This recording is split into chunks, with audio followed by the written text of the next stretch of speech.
Hello folks, today we got a BMW X3 with a coolant leak. Today I'm going to show you how to diagnose this correctly. You'll need a couple components here. You'll need a 5mm Allen head socket, a T30 Torx bit. Okay, and it's up to you on how you want to use it with the impact or ratchet. So we'll start off by taking the front cover off here, give us more visibility.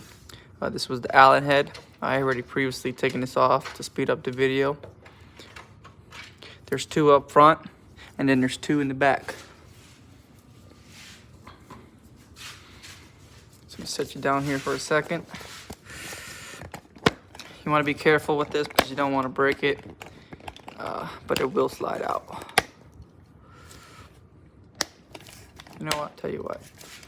Change it up a bit. Take this front cover off here. Got 1, 2, 3, and then this one was pretty much stripped in there with the fastener there, so we'll just slide this out the way. Carefully not to break it.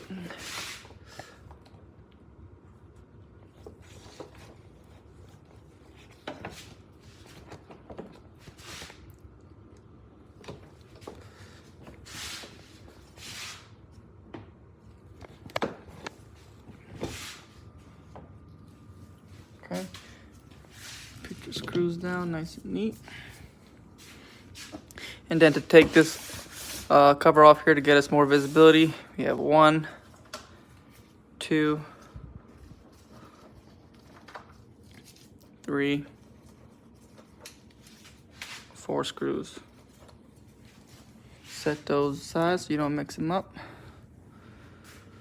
All right, this cover here should just be able to, I'll set you down here for a second.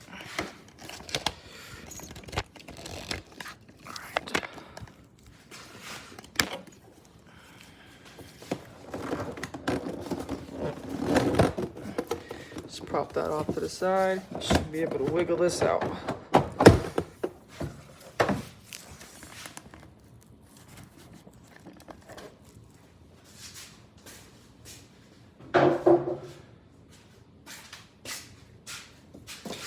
Right here is the access for the radiator cap. You're going to want to make sure that you leave the vehicle off for a little bit of time, maybe 15-20 minutes.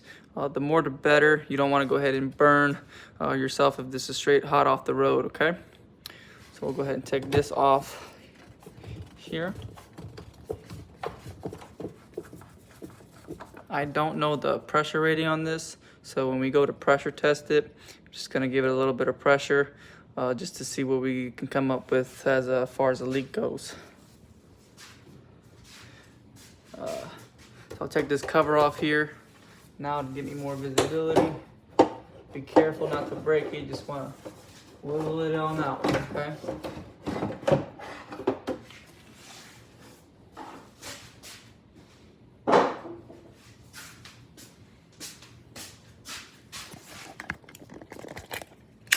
If you don't have one, I suggest you go get one from Amazon. This is pretty much a universal coolant pressure tester kit. Does a lot of magic, okay? It's much cheaper than going to the dealership, I'll tell you that. First thing you want to do is you want to find out which one's the right one for your specific model. There's a paperwork here that comes with it that you can just match it up. But go ahead and take the cap. Remember, after the vehicle is off for a while, we can go ahead and remove this cap.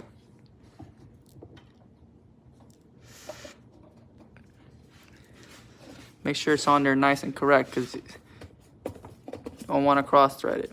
If you can't turn it with your fingers with light pressure, it's not on there right, okay? Nice and snug, okay? Come get the pressure tester. Let me set you back down for a second.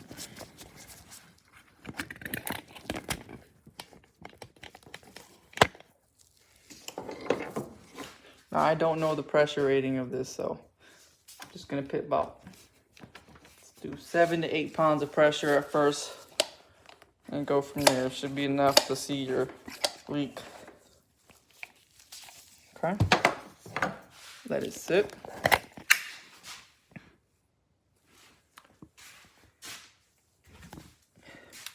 Take a look, see if we can find any indications of where coolant leak could have been. I see some green here. It's a possible point of leak. I'm looking for drips. Oh, there's one right there.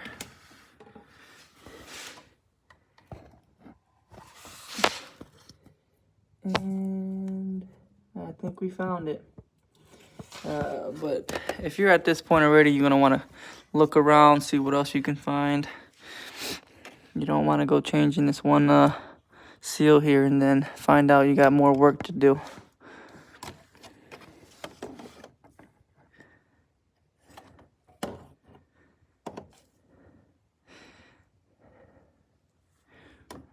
And that's what we got here, folks. So I'll go ahead and pull this apart. I'll do this in a different video, but that's pretty much how you're gonna want to go ahead and do any pressure testing on a vehicle. What you remove from the vehicle as far as covers and screws goes.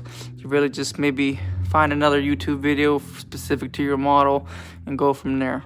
Okay? Thank you. Hope I saved you a couple of bucks.